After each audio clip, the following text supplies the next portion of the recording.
Shalom, selamat pagi saudara-saudari terkasih dalam Tuhan. Di pagi hari ini kita diberi kesempatan untuk datang kembali beribadah di hadapan Tuhan.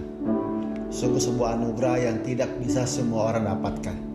Jadi mari kita hargai, mari kita joyful di dalam ibadah hari ini.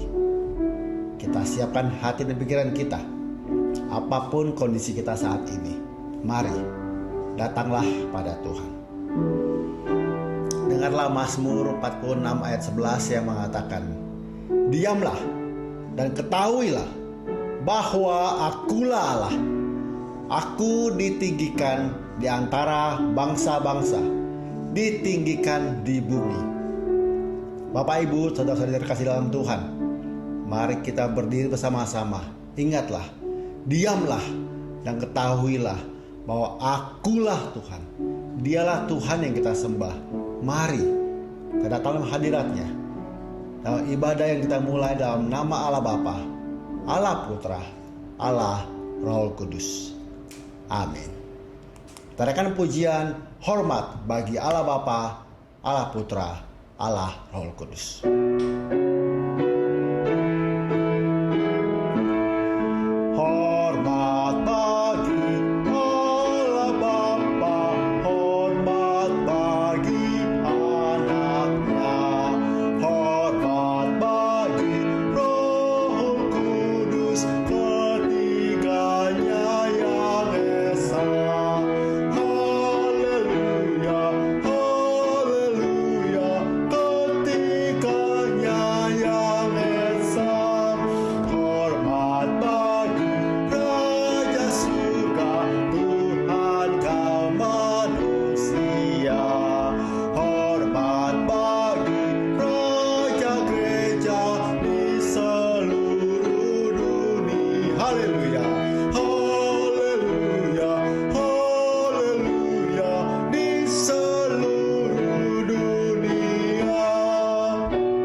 Kita berdoa. Sungguh pada Allah kami yang Maha Kasih, pada Allah pencipta langit dan bumi, pada Allah yang merancangkan hidup kami sebelum kami ada. Terima kasih ya Tuhan, kami datang di hadapan Tuhan. Di pagi ini Tuhan, ketika kami datang di hadapan-Mu dengan segala kondisi kami Tuhan, ada kami yang sangat excited, ada kami yang lelah, atau ada kondisi kami yang sakit, dalam kondisi kami dalam pergumulan berat, adalah kondisi kami yang penuh dengan sukacita. Sungguh Tuhan, Engkau mengetahui isi hati kami, dan biarlah kami datang Bapa boleh berkenan di hadapan Tuhan. Tuhan boleh tolonglah kami untuk menjadi ibadah ini ibadah yang boleh suci, kudus, memuliakan nama Tuhan. Dimanapun posisi kami yang di rumah, kami yang dimanapun Engkau izinkan kami beribadah, sungguh biarlah semuanya itu berkenan pada Tuhan, memuliakan nama Tuhan. Biarlah Bapa, Kau menolong setiap hati yang sekarang berdoa di hadapan-Mu. Dalam nama Tuhan Yesus, Allah kami yang hidup, kami berdoa dan kami mengucap syukur dan naikkan doa ini. Amin. Kita tetap berdiri, kita membacakan pengakuan iman rasuli yang dipegang oleh gereja kita dan seluruh umat percaya di dunia ini.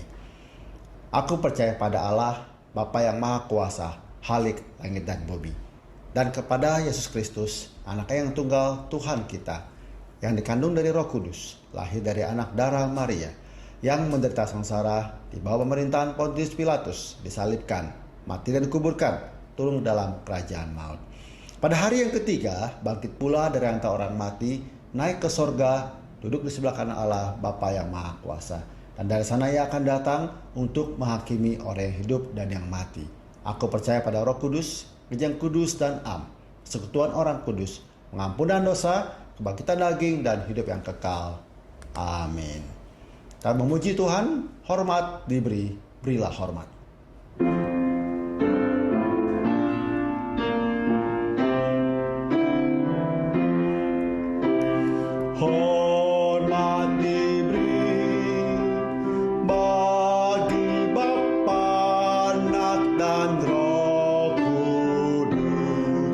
dari mula sampai sekarang dan seterusnya. Termulia, amin. Berilah hormat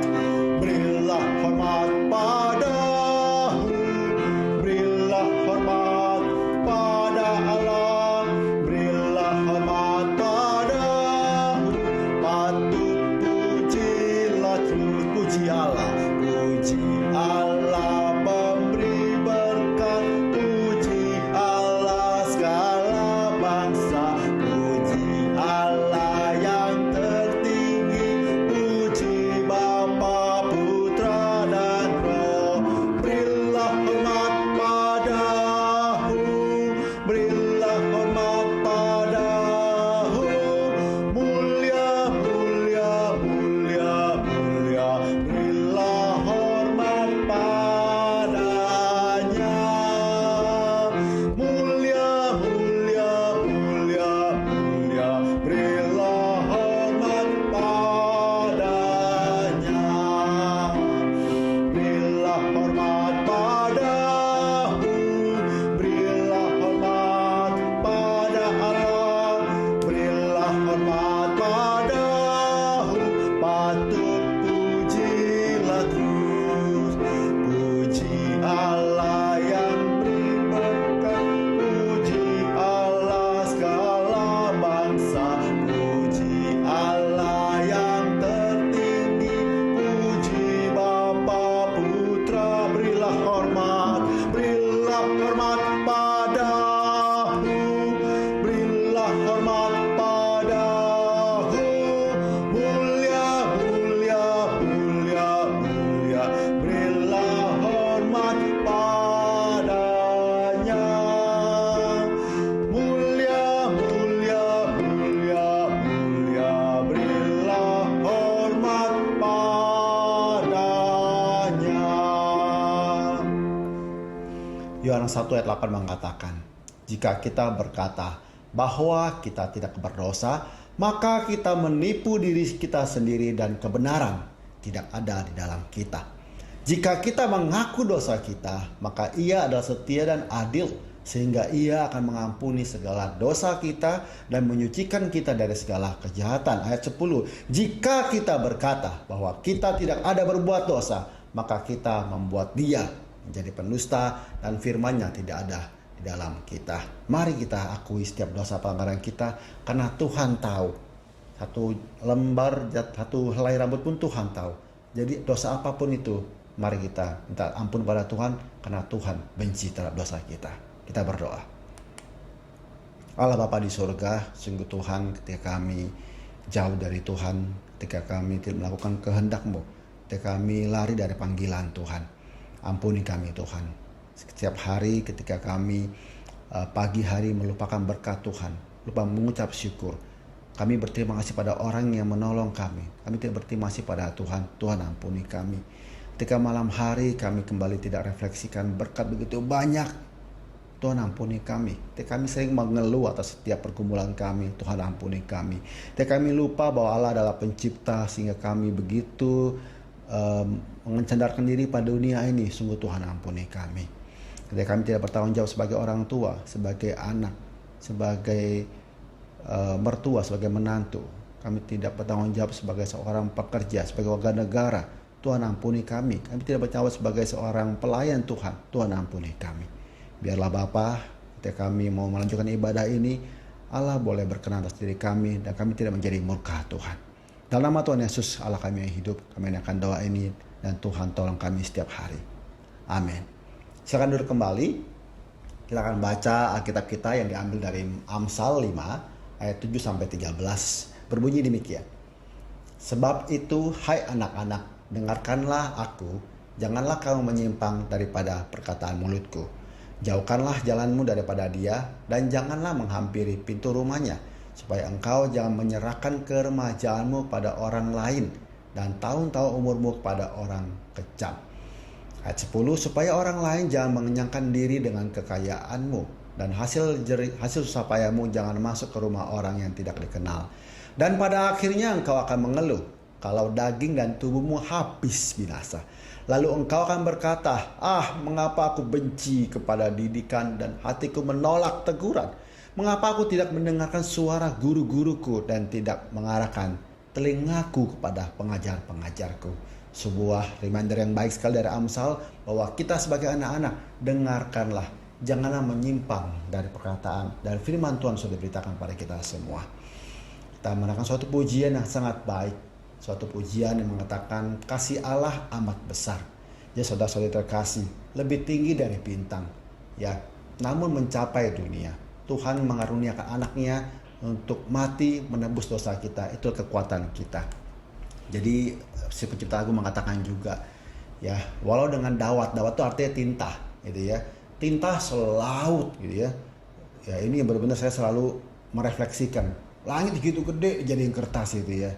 Dan setiap batang sebagai pena, setiap orang penulis. Dunia ini ada 7,7 miliar orang. Ditulis dengan tinta selaut, dengan langit yang segede-gede itu sebagai kertas. Tak mungkin akan melukiskan kasih Allah yang amat besar. Ya saudara yang terkasih, mari lagu ini untuk mendidik kita, mengingatkan kita lagi. Tuhan terima kasih dan Tuhan ampuni kalau aku masih tidak sadar. Engkau Allah begitu besar.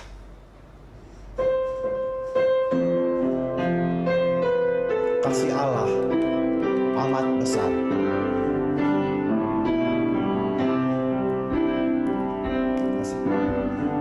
Kasih Allah amat besar dan tak dapat dilukiskan, lebih tinggi dari bintang, namun mencapai dunia.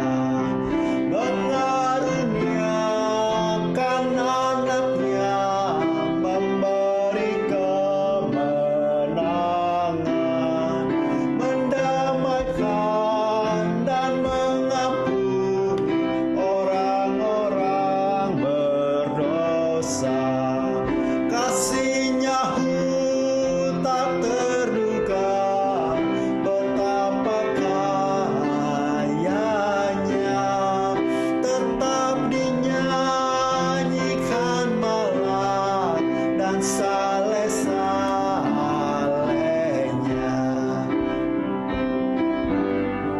Walau dengan dawat selaut, langit dijadikan kertas, tiap batang sebagai pena dan tiap orang penulis.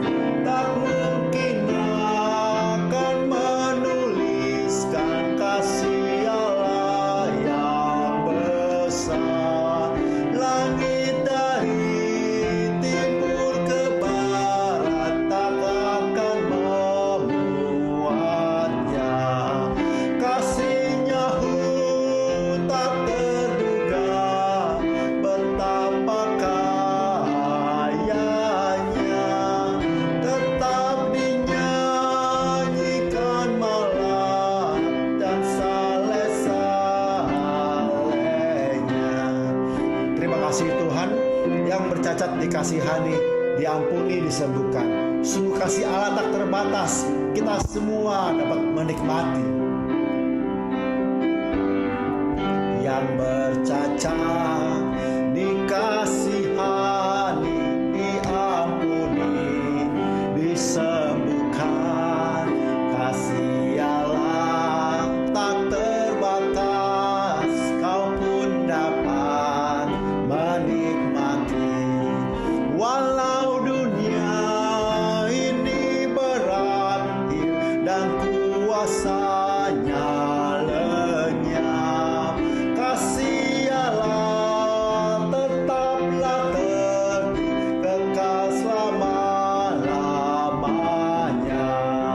Kasih-Nya tak terduga, betapa kayanya, tetap dinyanyikan malam dan saleh-saleh. Kasih-Nya tak terduga, kasih-Nya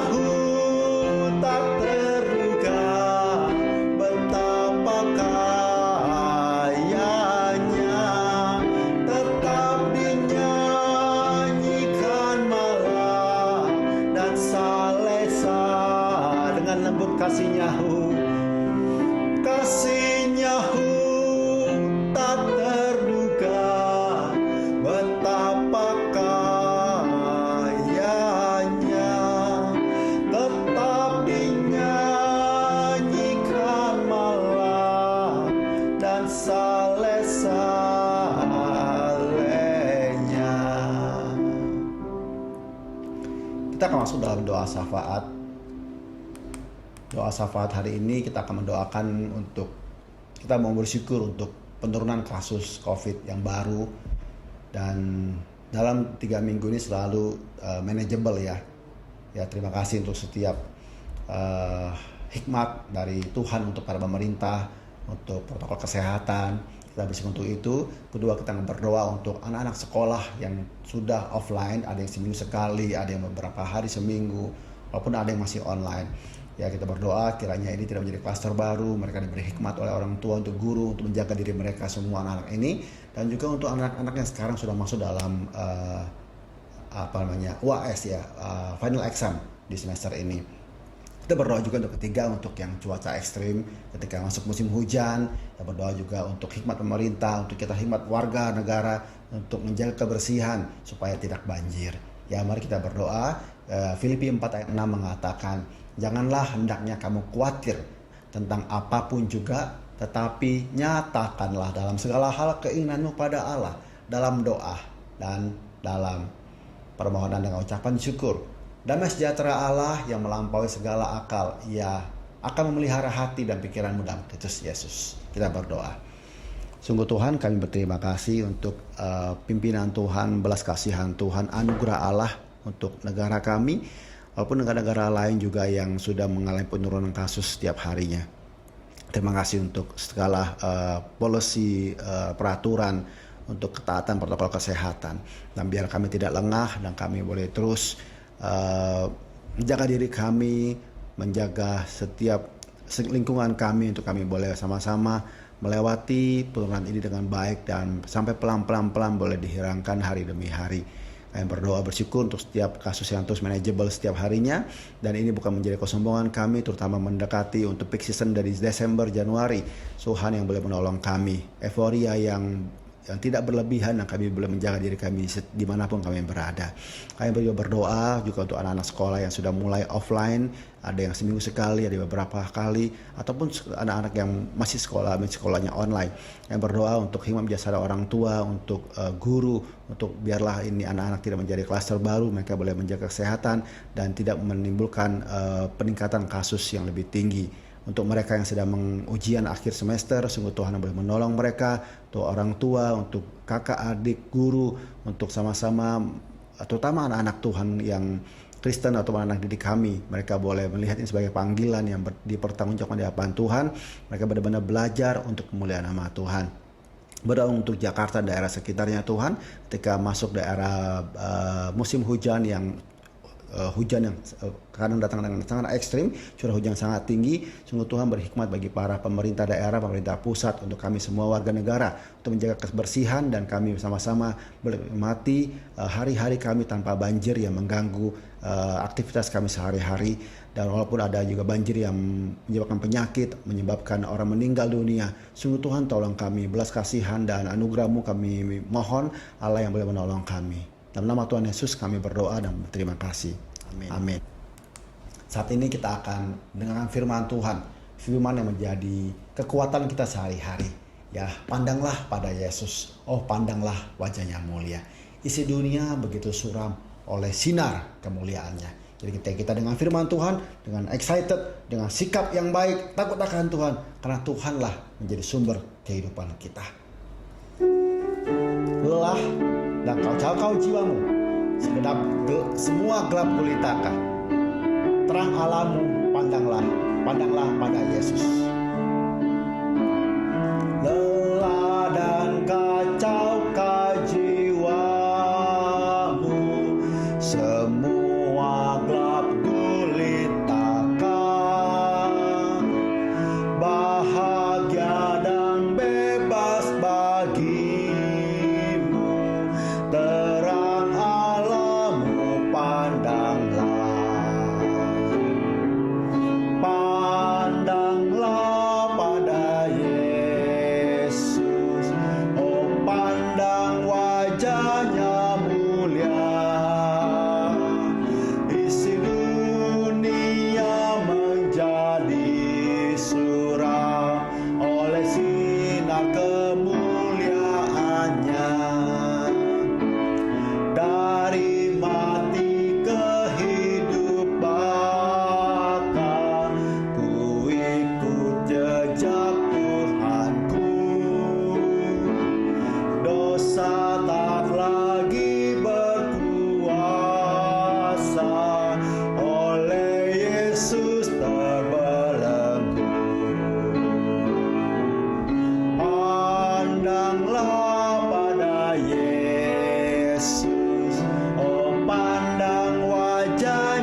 kabarkan ke dunia keselamatan sempurna.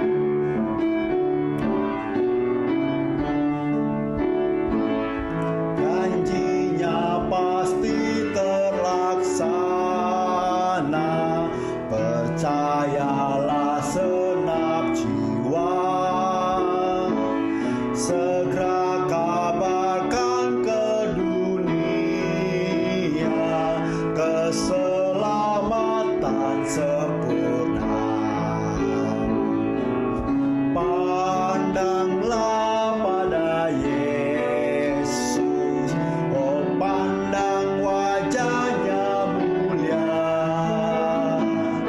Isi dunia menjadi suram oleh sinar kemuliaannya. Pandanglah pada Yesus, oh pandang wajahnya mulia. Isi dunia menjadi suram oleh sinar kemuliaannya. Waktu sudah tepat, kami persilakan untuk firman Tuhan. Jemaat yang dikasihi Tuhan, kita bersyukur kita boleh beribadah hari ini.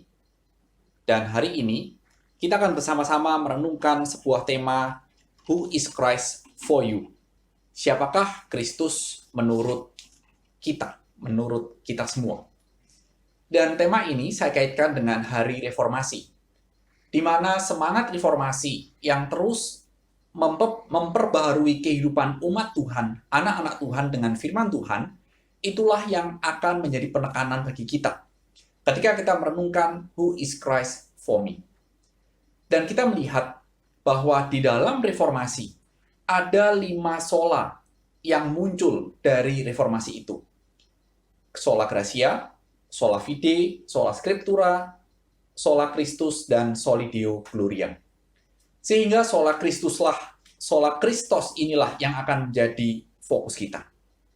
Dan mari kita bertanya kepada diri kita sendiri bahwa apa yang harus terus-menerus kita perbaharui berkaitan dengan status kita sebagai pengikut Tuhan Yesus. Sehingga berharap melalui firman Tuhan yang akan kita sama-sama renungkan, Who is Christ, tentang Kristus, sekali lagi boleh menyegarkan, memperbaharui hidup kita sebagai pengikut Tuhan. Mari saya ajak kita semua untuk membaca dari Matius pasal yang ke-8, ayat 28 sampai dengan 34. Silahkan membuka Alkitab Bapak Ibu sekalian, baik dari gadget ataupun yang tercetak. Dan saya akan membacakan bagi kita semuanya. Setiba di seberang, yaitu di daerah orang Gadara, datanglah dari pekuburan 2 orang yang kerasukan setan. Menemui Tuhan Yesus, mereka sangat berbahaya, sehingga tidak seorang pun yang berani melalui jalan itu. Dan mereka itu pun berteriak katanya, "Apa urusanmu dengan kami, hai anak Allah? Adakah engkau kemari untuk menyiksa kami sebelum waktunya?" Tidak jauh dari sana, itu sejumlah besar babi sedang mencari makan. Maka setan-setan itu meminta kepadanya, katanya, "Jika engkau mengusir kami, suruhlah kami pindah ke dalam kawanan babi itu." 32, Yesus berkata kepada mereka, "Pergilah." Lalu keluarlah mereka dan masuk ke dalam babi-babi itu. Maka terjunlah seluruh kawanan babi itu dari tepi jurang ke dalam danau dan mati dalam air. Maka larilah penjaga-penjaga babi itu dan setiba di kota, diceritakannya lah segala sesuatu juga tentang orang-orang yang kerasukan setan itu. Maka keluarlah seluruh kota mendapatkan Yesus, dan setelah mereka berjumpa dengan dia, mereka pun mendesak supaya ia meninggalkan daerah itu. Sebelum kita melanjutkan perenungan kita, mari kita berdoa. Bapa kami dalam surga, berterima kasih dan bersyukur untuk kebaikan Tuhan dalam hidup kami. Hari ini kami boleh beribadah, dan kiranya ibadah kami boleh menjadi dupa yang harum bagi Tuhan. Dan biarlah firman Tuhan yang akan kami gumulkan dan renungkan bersama-sama, menolong kami untuk menjadi pengikut Tuhan yang setia. Tuhan, dengar doa kami. Kami berdoa dalam nama Tuhan Yesus. Amin. Bapak Ibu yang dikasihi Tuhan, kisah yang dicatat oleh Matius yang baru saja kita baca juga dicatat oleh Markus dan juga oleh Lukas. Markus dan Lukas memiliki sebuah karakteristik dalam catatannya. Tetapi hari ini saya mengajak kita untuk merenungkan dari Injil Matius dan juga melihat apa yang ditambahkan yang ada dalam catatan Markus dan juga Lukas. Mari kita mulai pembahasan kita. Ayat 28 membuka cerita ini dengan memberikan informasi kepada kita bahwa cerita ini berada di daerah Gadara. Dan Gadara itu kemudian dijelaskan lagi bahwa di situ ada pekuburan. Dengan jelas melalui satu kata pekuburan, kita bisa mengasumsikan bahwa Gadara adalah tempat orang non-Yahudi. Orang kafir, kira-kira seperti itu. Dan kemudian dramanya menjadi lebih menarik ketika dicatat di situ ada karakter, yaitu 2 orang yang kerasukan setan. Dan 2 orang yang kerasukan setan ini menemui Tuhan Yesus ketika Tuhan Yesus telah sampai di Gadara. Kalau digambarkan, kira-kira Tuhan Yesus turun dari perahu dan 2 orang ini kemudian menemui Tuhan Yesus dan sujud menyembah. Ketika kita melihat dalam poin ini, kita bisa mendapatkan bahwa ketika setan merasuki 2 orang ini benar-benar dikendalikan oleh kuasa setan. Orang itu tidak bisa melawan. Setan benar-benar mau untuk menguasai dan mengendalikan dia untuk menemui Tuhan Yesus, maka 2 orang ini benar-benar harus nurut. Kuasanya tidak cukup untuk melawan kuasa setan. Kekuatannya tidak cukup kuat untuk mengatakan no kepada apa yang dimaui oleh setan itu. Sehingga kita bisa melihat bahwa 2 orang yang kerasukan setan ini menemui Tuhan Yesus. Dan ketika menemui Tuhan Yesus, ini menjadi sebuah kontras dengan penjelasan yang ada di ayat awal. Yaitu apa? Dikatakan orang ini sangat berbahaya. Menggunakan fisik dari 2 orang ini, setan menakut-nakuti, bahkan kita bisa tebak mungkin melakukan tindakan kejahatan, kekerasan kepada orang yang lewat di sana. Tapi ketika mereka menemui Tuhan Yesus, mereka menyembah dan kemudian mereka menyebut Who is Christ? Pengenalan mereka kepada Kristus sangat tepat. Yaitu disebut apa? Anak Allah. Ketika setan melalui 2 orang yang dirasuk menyebut Yesus adalah anak Allah, kita perlu melihat dan kita perlu sadar bahwa ketika Matius menuliskan itu, mencatat itu, ada satu tujuan yang jelas. Apa tujuannya? Tujuannya adalah menjawab sebuah pertanyaan di atasnya. Ada satu perikop di atasnya yang dicatat oleh Matius tentang angin ribut dan kemudian Tuhan menenangkan. Ketika Tuhan menenangkan, murid-murid melihat itu semua, murid-murid tanya, siapa orang ini? Itu sebuah pertanyaan dan tidak ada jawaban. Tapi ketika kita melihat dalam bagian ini, kita tahu bahwa pertanyaan itu ditutup atau dijawab dengan orang yang kerasukan setan. Dia adalah anak Allah. Bapak Ibu, ini menjadi satu hal yang luar biasa. Karena orang ketika berhadapan dengan alam, orang hanya bisa memprediksi. BMKG kita itu hanya bisa memprediksi ini akan hujan, ini akan panas, dan seterusnya. Curah hujannya akan sekian, curah hujannya akan ringan, lebat, dan seterusnya. Tapi ketika Kristus hadir, dia menundukkan yang namanya alam. Sehingga ini menarik. Dia anak Allah, dan dia menundukkan alam. Sehingga ketika setan mengakui bahwa dia anak Allah, ini menjadi sebuah refleksi bagi kita. Refleksi yang pertama, siapakah Tuhan bagi kita? Ini harus kita jawab, ini harus benar-benar menjadi sebuah perenungan dan pemikiran kita. Karena apa? Apakah kita hanya sering mengenal Dia yang disebut dalam Matius anak Allah adalah Allah yang hanya memelihara. Apakah kita hanya mengenal Allah yang menyembuhkan? Kalau sakit, minta tolong untuk disembuhkan. Atau yang berkuasa. Dia betul-betul memiliki kuasa yang tak terhingga. Atau Allah yang harusnya memberkati kita. Atau Allah yang harus mendengar keluh kesah kita. Bapak Ibu, kalau kita ditanya, who is Christ for you? Apa jawabannya? Sebenarnya kita mengenal Tuhan Yesus itu sebagai apa? Nah, ini menjadi satu hal yang perenungan kita yang pertama. Bagian awal dari cerita ini, dengan gamblang, dengan jelas, memberitahukan bahwa Tuhan Yesus adalah anak Allah. Dia anak Allah.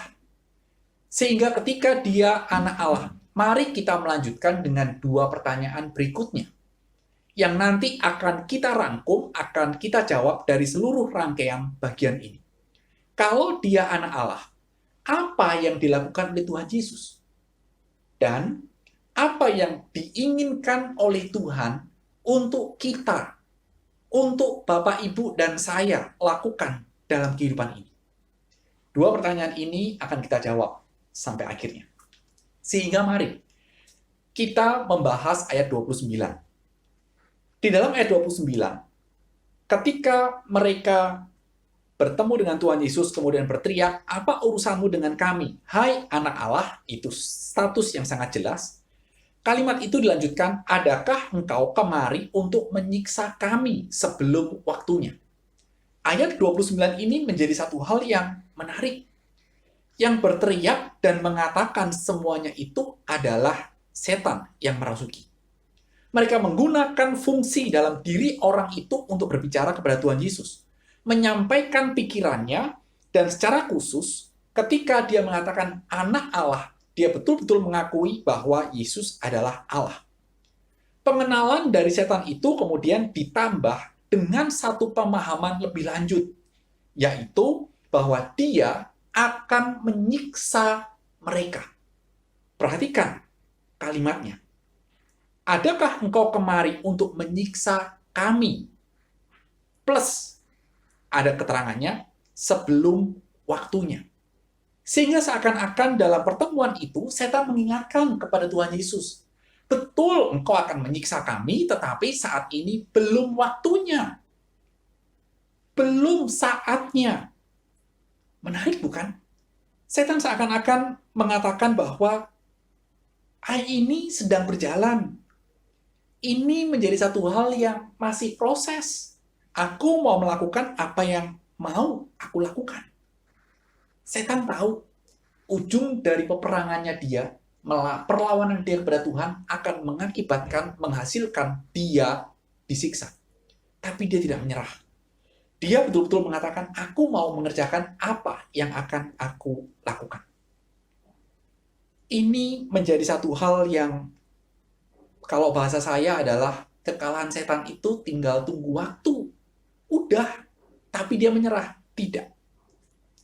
Dan dalam bahasa saya, ketika kita melihat akan bagian ini, kalau ada orang yang masih percaya kepada janji setan, mencoba mencari pertolongan kepada setan, maka kita bisa melihat bahwa setan betul-betul akan kalah. Kalau masih ada yang percaya, Bapak Ibu, ini menjadi satu hal yang menarik untuk sama-sama kita melihat. Ujung-ujungnya, orang itu akan menyesal ketika memegang apa yang dijanjikan oleh setan. Kenapa? Akhirnya dia akan disiksa oleh Allah. Dan kemudian Matius melanjutkan. Matius melanjutkan percakapan Tuhan Yesus itu dengan singkat. Namun, kalau kita melihat dari Markus dan Lukas, ada sebuah percakapan antara Tuhan Yesus. Dan Tuhan Yesus bertanya kepada setan-setan itu, siapa namamu? Pertanyaan itu untuk mengetahui siapa sih mereka itu. Dan Markus mencatat bahwa setan itu menjawab, aku legion. Karena apa? Jumlahnya banyak. Ada 6.000 prajurit pada zaman Romawi dalam satu legion itu. Sehingga ketika dikatakan setan itu mengatakan aku legion, maka kira-kira 6.000 setan itu merasuki dua orang itu. Bapak Ibu, ayat 30 dan 32. Di ayat 30 dan 32, kemudian Matius mencatat bahwa di situ terdapat sejumlah besar babi. Ini menjadi satu hal yang ini ada babi loh, yang sedang apa? Sedang makan. Apa hubungannya sih babi kemudian dikaitkan dengan pertemuan setan dengan Tuhan Yesus? Bapak Ibu, kalau kita lihat, maka kita akan menemukan jawaban. Ternyata legion itu, setan-setan itu meminta izin kepada Tuhan untuk pindah ke babi. Dari orang pindah ke babi. Menarik toh ini. Untuk pindah ke babi pun, setan ini minta izin. Bayangkan, setan di hadapan Tuhan benar-benar tidak berkutik. Mati kutu. Benar-benar tidak berdaya. Untuk pindah saja minta izin. Dia nggak berani, langsung pindah. Selesai. Dia tanya, boleh nggak kami pergi? Pergi kemana? Ke babi itu loh yang sedang makan. Tergambar sekali. Benar-benar kontras. Di awal, dia sangat perkasa, dia menakut-nakuti orang, benar-benar orang gila, orang yang kerasukan itu benar-benar dikuasai, tapi ketika di hadapan Tuhan, setan benar-benar, bahasa anak sekarang, cupu habis. Bapak Ibu, dan dicatat dalam bagian ini, saat itu Tuhan mengizinkan legion itu pindah ke babi. Ketika legion itu pindah ke babi, apa yang terjadi dengan babi-babi itu? Dicatat babi-babi itu lari dan terjun ke danau dan dikatakan mereka semua mati. Mengejutkan tidak hal ini? Bapak Ibu, hal ini mengejutkan tidak? Tidak. Karena apa? Karena kehadiran setan di dalam dunia ini. Kalau dia hadir, setan itu memiliki sebuah tujuan untuk menghancurkan. Itu karakteristik setan. Kalau setan hadir dalam hidupmu, setan tidak pernah hadir sebagai temanmu, sebagai sahabatmu, tapi mereka hadir untuk menghancurkan, merusak hidupmu. Dari mana saya bisa mengatakan kalimat ini? Kita buka dari Matius 9 ayat 20 dan 22. Perhatikan bagian ini. Lalu mereka membawa kepadanya. Waktu roh itu melihat Yesus, anak itu segera diguncang-guncangnya. Dan anak itu terpelanting ke tanah dan terguling-guling, sedang mulutnya berbusa. Kita melihat, inilah yang dilakukan oleh setan yang merasuki anak itu. Lalu Yesus bertanya kepada ayah anak itu, sudah berapa lama ia menjalani ini? Jawabnya, sejak masa kecilnya. Sejak kecil itu yang dilakukan oleh setan. Dan seringkali roh itu menyeretnya ke dalam api ataupun ke dalam air. Untuk apa? Untuk apa, Bapak Ibu? Membinasakannya. Itulah yang dilakukan setan ketika hadir dalam hidup seseorang. Sebab itu, jika engkau dapat berbuat sesuatu, tolonglah kami dan kasihanilah kami. Bapak Ibu, clear dari bagian ini. Kehadiran setan, karakteristiknya itu adalah menghancurkan. Sehingga siapa yang bilang bahwa setan itu baik, mau membantu hidup kita, mau menyembuhkan sakit kita, mau membuat kita sukses, mau melindungi kita, dengan jimat ini, dengan jimat itu. Bapak Ibu, kalau ada yang mengatakan itu, 100% kalimat itu bertentangan dengan apa yang diajarkan oleh Alkitab. Gak pernah Alkitab mencatat satu ayat pun atau satu kalimat pun bahwa itu yang akan dikerjakan oleh setan. Gak pernah. Ingat sekali lagi, setan hadir untuk menghancurkan, untuk membinasakan hidup orang. Itulah yang selalu ingin dikerjakan oleh setan. Dengan cara apa? Banyak hal. Misalnya, melalui kekayaan dalam dunia yang ditawarkan oleh setan, dan siapa yang tidak tergiur dengan kekayaan? Tapi kalau itu adalah tawaran setan, ujung-ujungnya adalah kehancuran dan kebinasaan. Sehingga refleksi yang kedua bagi kita. Kalau hari ini kita tahu ada teman, ada saudara, sahabat, siapapun itu yang masih hidupnya bersahabat, bahasa saya hidupnya bersahabat dengan setan, dan percaya bahwa setan bisa membuat mereka kaya dan sukses, memberikan perlindungan, Bapak Ibu, pulang dari ibadah ini beritahu kepada mereka itu. Setan tidak pernah akan menghancurkan. Setan memiliki tujuan menawarkan semuanya itu untuk merusak dan menghancurkan, membinasakan hidup orang. Dan bagi kita secara pribadi, kalau kita kadang-kadang masih percaya akan hal itu, pertanyaannya adalah, apakah kita masih akan terus percaya akan hal itu? Percaya kepada janji-janji setan. Hal ini, hari ini kita ditegaskan. Yang dilakukan setan adalah untuk membinasakan, menghancurkan. Kita lanjutkan ke babak terakhir dari kisah ini. Ayat 33. Di ayat 33 ini, dicatat bahwa penjaga-penjaga babi itu lari ke kota. Sepertinya kejadian itu terjadi di pinggir atau agak di pinggir kota. Sehingga dicatat penjaga-penjaga itu lari ke kota. Pertanyaan yang mesti kita pikirkan dan mesti kita jawab adalah, apa yang dilakukan oleh penjaga-penjaga itu? Ternyata penjaga-penjaga itu menceritakan semua peristiwa kejadian yang baru dilihat. Baik itu babi, baik orang yang kerasukan, itu semua diceritakan. Dan ketika dia menceritakan itu semua kepada orang-orang, apa reaksi dari orang-orang yang mendengar cerita itu? Orang-orang yang mendengar cerita itu ternyata keluar untuk melihat semua apa sih yang sudah dilakukan dan apa yang sudah terjadi. Bila difilmkan, kira-kira mereka melihat Tuhan Yesus. Kita nggak tahu Tuhan Yesus sedang ngapain, berdirikah, dudukkah, kita nggak ngerti. Melihat orang yang kerasukan setan.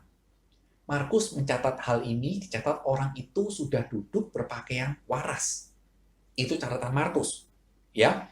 Dan yang pasti tidak akan dilewatkan adalah mereka mencari apa? Babi. Di mana babi mereka? Kok tidak ada? Nah, disinilah mereka mulai mencari. Dan kita mendapat informasi di awal bahwa babi itu ada di danau dan mati. Sebagai pemilik babi, sebagai pemilik peternakan babi, dan mungkin pemilik-pemilik peternakan babi yang lain. Kira-kira apa yang dipikirkan? Sebagai seorang dalam konteks berpikir orang bisnis. Mereka mikir pasti, investasiku, dana yang aku tanam untuk sejumlah babi itu habis. Apakah babi yang terjun ke dalam danau dan mati itu laku dijual? Rasanya kok enggak. Sehingga, apa yang menjadi respon? Apa kira-kira kalau kita dalam bisnismen, sebagai bisnismen, investasi itu hancur, investasi itu lenyap, kira-kira hidup jadi seperti apa? Kalau bahasa sekarang, kira-kira bahasanya gini, panik nggak? Panik nggak? Ya pasti panik lah, kira-kira begitu. Stres nggak? Stres nggak? Ya pasti stres lah. Kira-kira bahasanya seperti itu. Bapak Ibu yang dikasih Tuhan, siapa yang nggak stres ketika investasi babinya hancur? Meski kita tidak tahu apa yang dirasa oleh pemilik babi saat itu, tapi yang disajikan oleh Matius mencatat, orang-orang itu mendesak Tuhan Yesus untuk pergi. Udah pokoknya Tuhan, engkau pergi. Just go. Bahasa sehari-harinya adalah Tuhan Yesus diusir. Pokoknya Tuhan Yesus pergilah dari daerah ini. Itu di ayat 34. Dan kalau kita melihat dari catatan Lukas dan Markus, dicatat bahwa orang-orang itu sangat takut. Kalau tadi di ayat awal mereka tidak berani lewat karena takut. Sekarang di sini mereka takut kepada Tuhan Yesus dan bahkan dikatakan sangat takut. Dan itu yang menyebabkan mereka mengusir Tuhan Yesus. Bapak Ibu yang dikasih Tuhan, ayo kita sekarang menyelidiki, memikirkan kenapa ya mereka itu takut dan mengusir Tuhan Yesus. Ada takutnya. Takutnya ini takut apa? Ayo, kira-kira apa yang menjadi penyebab ketakutan dari orang ini? Dapat Bapak Ibu takutnya? Sayang kita nggak bisa interaksi karena ini rekaman. Tapi saya mengajak kita untuk memikirkan begini. Markus mencatat yang mati babinya itu 2000 babi. Anggaplah 2000 babi itu siap panen supaya gampang gitu ya. Jangan dibuat ada yang kecil, ada yang sedang, ada yang gede, ada yang jantan, ada yang betina. Bapak Ibu repot. Anggaplah 2000 itu siap jual. Oke, pertanyaannya adalah siapa yang tahu harga satu babi? Ayo, satu babi itu harga berapa yang siap untuk dijual? Asumsikanlah. Ya mungkin ada yang 2 juta, 2,5 juta, 3 juta, 3,5, saya nggak tahu harga pastinya. Tapi berapapun harganya itu, kalikan 2000. Gampangnya adalah begini. Kalau satu babi itu 2,5 juta, maka saat itu kerugian dari peternakan babi itu 5M. Bapak Ibu, 5M habis dalam sekejap. Ini menjadi satu hal yang secara bisnis 5M loh. Kalau misalnya di situ ada 10 orang yang kerasukan setan lagi, berapa peternakan babi yang akan dibayarkan tanda kutip untuk orang-orang itu supaya sehat, supaya waras. Sehingga ini menjadi satu hal yang mungkin inilah yang menakutkan.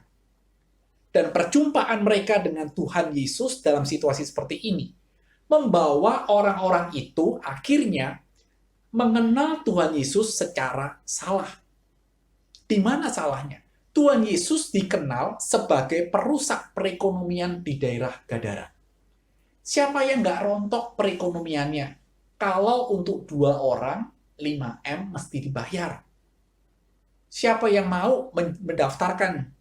Aku mau punya 10 peternakan babi, aku mau daftarin untuk 5 orang.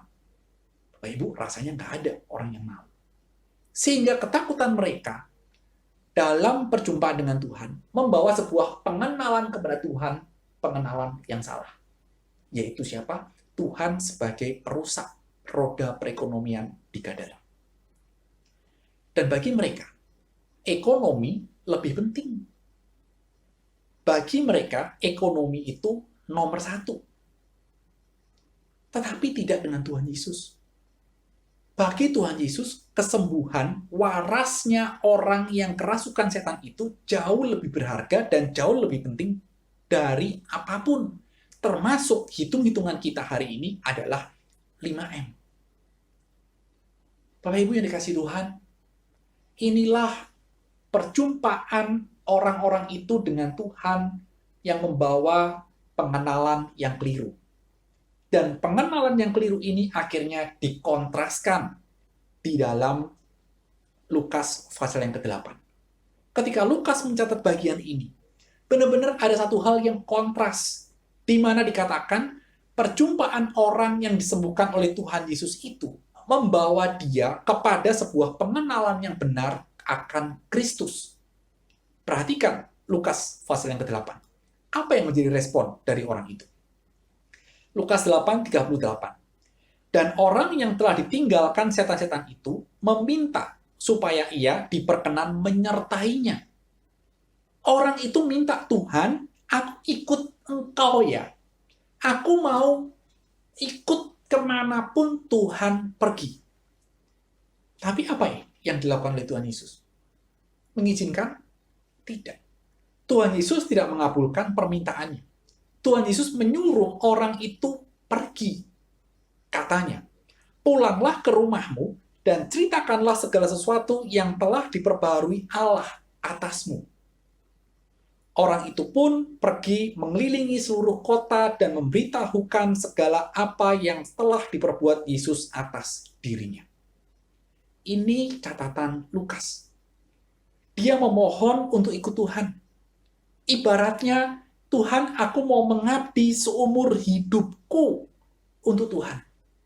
Bahasa saya adalah, pokoknya ikut Tuhan. Pokoknya kemanapun Tuhan pergi, aku ikut. Karena dia tahu bahwa Tuhan membebaskan hidupnya dari kuasa setan yang menyiksa hidupnya dan akan menghancurkan dia. Tapi Tuhan melarang. Tuhan mengatakan, enggak. Kamu aku tugaskan untuk pulang ke rumahmu. Ceritakan apa yang telah Allah perbuat atas hidupmu dan beritahukan itu kepada orang-orang di kotamu. Bapak Ibu, kalau kita melihat akan bagian ini, kita dapat informasi dari Markus bahwa kota yang dimaksud adalah Dekapolis. Dekapolis itu artinya 10 kota. Dekapolis itu adalah ada 10 di satu daerah dan kotanya itu ada 10. Dan kalau kita melanjutkan cerita dari cerita ini, orang itu akhirnya pergi keliling ke daerah Dekapolis 10 kota itu. Dia keliling menceritakan apa yang menjadi karya Allah atas hidupnya. Dan nanti dalam cerita-cerita berikutnya, ketika Tuhan Yesus kembali ke daerah itu, dicatat orang-orang antusias menyambut Tuhan Yesus. Mereka betul-betul siap mendengarkan pengajaran Tuhan Yesus. Dan diperkirakan oleh para ahli teolog ini adalah hasil pekabaran Injil dari orang yang memberitakan Injil di daerah Dekapolis. Bapak Ibu yang dikasihi Tuhan, kalau dalam babak akhir ini kita melihat ada kontras antara dua orang. Satu melihat Yesus sebagai perusak ekonomi. Satu sebagai Kristus yang membebaskan hidupnya dari belenggu setan. Sehingga refleksi kita yang ketiga adalah, who is Christ for you? Siapa Kristus bagimu? Bagi kita saat ini, Kristus sudah membebaskan kita dari belenggu iblis. Kalau orang itu dirasuki, kita pun dibelenggu oleh iblis. Tapi pembebasan Kristus bagi kita bukan dengan 6M, bukan dengan 5M. Tetapi Kristus menebus kita dengan darah anak domba Allah yang tercurah di atas kayu salib. Berapa harganya? Priceless. Sangat-sangat mahal. Itu yang dilakukan oleh Kristus. Kalau orang itu berespon, Tuhan, pokoknya aku mau hidup ikut Tuhan Yesus. Pokoknya aku mau hidup untuk Kristus. Pertanyaan kita adalah, bagaimana dengan kehidupan kita saat ini? Apakah kita juga memiliki semangat seperti itu? Apakah kita memiliki Tuhan, aku mau hidup untuk Engkau? Atau selama ini kita itu lebih banyak hidup untuk apa? Untuk kesenangan kita kah? Atau untuk benar-benar kemuliaan dan untuk Kristus? Bapak Ibu, kita menjalani hidup selama ini lebih kepada yang mana? 2021 akan segera berakhir. Ini sudah bulan November. Hitungan 6-7 minggu lagi, 2021 akan ditutup. Berubah menjadi 2022. Sehingga pertanyaannya adalah, khususnya 2021 dan sebelumnya 2020, kita itu lebih banyak hidup untuk apa? Renungkan, Bapak Ibu. Dan kalau kepada orang itu Kristus memerintahkan, ceritakan karya Allah ke kota-kota di Dekapolis, supaya mereka benar-benar tahu yang namanya karya Allah. Bapak Ibu, bagi kita, Tuhan juga memerintahkan dalam Injil Matius 28, ada amanat agung. Karena itu, pergilah, jadikanlah semua bangsa muridku. Baptiskanlah mereka dalam nama Bapa, Anak, dan Roh Kudus. Itu perintah kita. Sama dengan perintah Tuhan kepada orang yang dibebaskan. Ceritakan karya Allah. Untuk menjadikan semua bangsa, semua orang murid Kristus, Bapak Ibu, kita perlu menceritakan apa yang menjadi karya Allah atas hidup kita. Apa yang kita lakukan dalam hidup ini? Kalau orang itu pergi, menceritakan, ikut taat kepada perintah Tuhan, pergi ke kampung-kampung sampai orang-orang takjub akan karya Allah atas hidupnya. Apakah kita sudah menceritakan karya Allah itu dalam hidup kita? Dan membuat orang benar-benar kagum atas Kristus Juru Selamat kita. Sehingga mereka mau menjadi murid Kristus. Apakah itu yang sudah kita lakukan? Bapak Ibu, kalau kita kenal dalam bagian ini, Kristus adalah anak Allah yang demikian luar biasa sampai akhirnya memberikan perintah untuk kita menceritakan karya Allah. Kiranya ini boleh memperbaharui, boleh benar-benar menyegarkan tentang bagaimana pemahaman kita mengenai Kristus. Seberapa jauh kita kenal Kristus bagi hidup kita. Dan biarlah melalui perenungan ini, melalui firman Tuhan yang baru saja kita dengarkan dan kita bahas, pengenalan kita kepada Tuhan, pemahaman kita mengenai Kristus, boleh dilengkapi, disegarkan, diingatkan. Dan biarlah apa yang menjadi perintah Tuhan atas hidup kita, menceritakan karya Allah atas kita, itu pun boleh kita lakukan. Kiranya Tuhan menolong kita semua untuk menghidupi firman Tuhan dalam kehidupan kita sehari-hari. Dan mari kita berdoa. Bapa kami dalam surga, kami berterima kasih dan bersyukur untuk firman Tuhan yang boleh kami renungkan.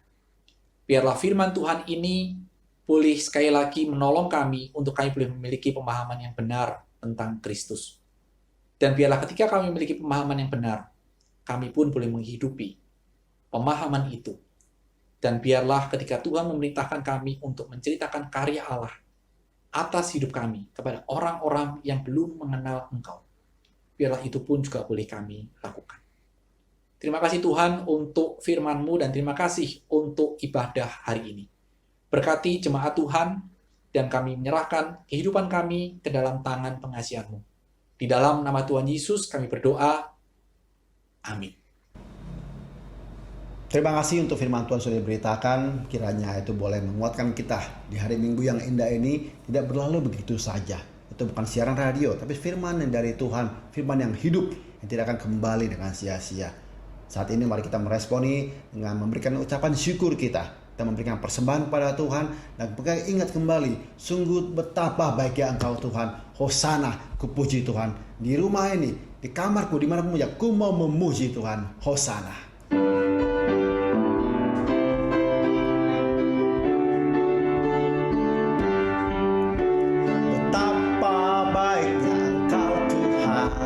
Kasih-Mu tiada berkesudahan, betapa mulia kasih-Mu Yesus, jiwaku diselamatkan. Hosana, Hosana, ku memuji Tuhan, Hosana, ku tinggikan Yesus, Hosana, Hosana, Hosana, betapa baiknya Engkau Tuhan, kasih-Mu tiada berkesudahan, betapa mulia kasih-Mu Yesus, jiwaku diselamatkan. Hosana, Hosana, ku memuji Tuhan, Hosana, ku tinggikan Yesus, Hosana, Hosana, Hosana. Mari kita berdoa. Sungguh segala ucapan syukur kami naikkan hanya kepada Engkau ya Tuhan. Tuhan yang setiap hari, pagi, siang, dan malam memberikan berkat-Mu yang tak henti-hentinya. Pemeliharaan Tuhan sempurna, rencana-Mu Tuhan sungguh indah. Kami berucap syukur untuk setiap anugerah-Mu bagi kami, dan kami memberikan ini sebagai respon kami terhadap anugerah tersebut. Biarlah persembahan ini boleh menjadi saluran berkat bagi orang-orang yang membutuhkan, bagi pelayanan Tuhan, bagi pemulihan nama Tuhan. Sungguh hikmat bijaksana dan takut akan Tuhan Kau berikan pada orang yang mengelolanya, dan biarlah segala sesuatu yang boleh ada Tuhan hanya untuk Tuhan semata. Tuhan ingatkan kami bahwa ini adalah sebuah disiplin kami untuk boleh memberikan hidup kami, totalitas hidup waktu kami hanya kepada Tuhan semata. Nama-nama Tuhan Allah kami yang hidup, kami berdoa dan berterima kasih. Amin. Sebelum kita akhiri ibadah kita pada hari ini, kita mau merefleksikan bahwa kembali hidup kita punya akhir. Ya, hidup ini tidak berjalan apa adanya, air mengalir, bukan. Tuhan panggil kita untuk sesuatu pekerjaan baik yang sudah Tuhan siapkan. Itu dalam Efesus itu ya. Marilah teman-teman, saudara-saudara yang terkasih, Bapak Ibu semua, kita terus berjalan dengan Tuhan. Kita Tuhan, sertailah hamba. Ya, kalau tidak bersama Tuhan, kita pasti sesat. Kita dengan ajaran lain, kita dengan doktrin lain, kita dengan pemahaman lain, kita pasti sesat. Kita berharap Tuhan selalu serta kita. Langkah kita tegap, apapun terjadi, kita sampai destinasi kita waktu pada akhirnya nanti. Kita akan puji ini sebagai pengurusan kita. Tuhan sertailah hamba. Kalau tidak, aku akan sesat ya Tuhan.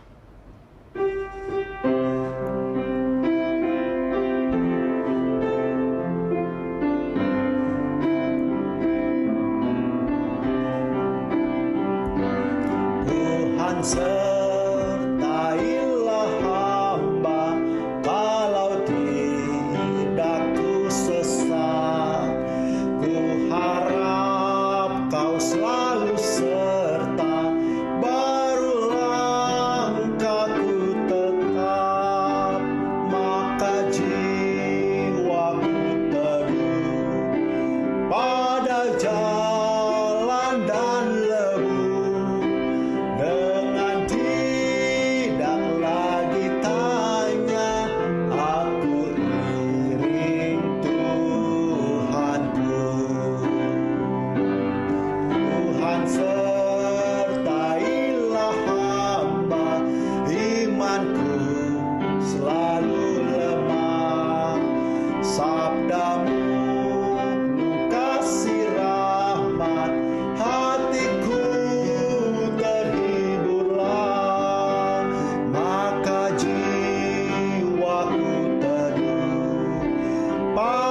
Jalan dan lebu, dengan tidak lagi tanya, aku iring Tuhanku.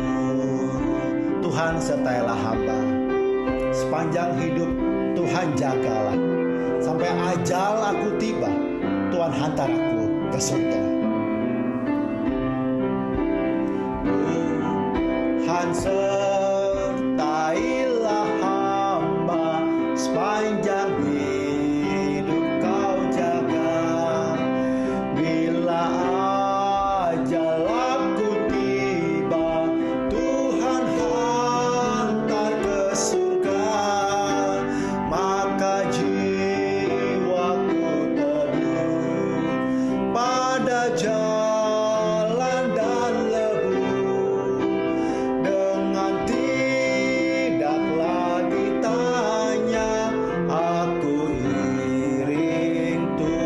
Ketiga, sekali lagi ya. Tuhan sertailah hamba, sepanjang hidup Kau jaga. Bila ajal aku tiba, Tuhan hantar ke surga.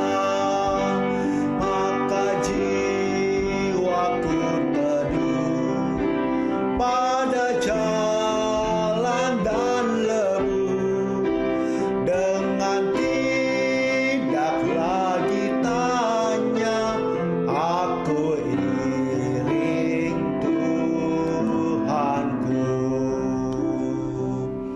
Mari kita siapkan hati dan pikiran kita. Kita mau menerima doa berkat yang dibawakan oleh hambanya. Baiklah saudara sekalian, mari kita mengakhiri ibadah pada pagi hari ini Saya undang saudara-saudara semua untuk bangkit berdiri untuk menerima doa berkat. Sidang jemaat yang dikasihi Tuhan, pulanglah, bawalah firman, renungkan itu, pikirkan, tanamkan dalam hati, dan lakukan dalam kehidupan sehari-hari. Sekarang arahkan hatimu kepada Tuhan, dan terimalah berkat daripadanya. Kiranya damai sejahtera dan anugerah dari Allah Bapa, keselamatan dan cinta kasih yang kekal dari Allah Anak, yaitu Yesus Kristus yang sudah mati dan bangkit, persekutuan, penyertaan, penghiburan dan kekuatan dari Allah Roh Kudus, hari ini berkat dari Allah Bapa, Allah Anak, dan Allah Roh Kudus turun dan tercurah atas kita semua, menyertai kita sampai kita bertemu dengan Tuhan muka dengan muka. Amin. Doksologi.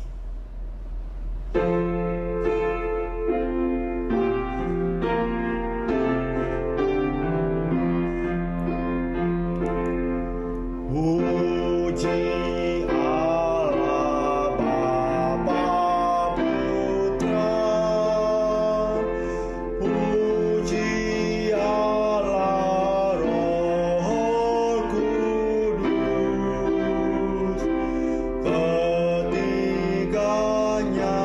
yang esa. Pohon selamat sumber berkat.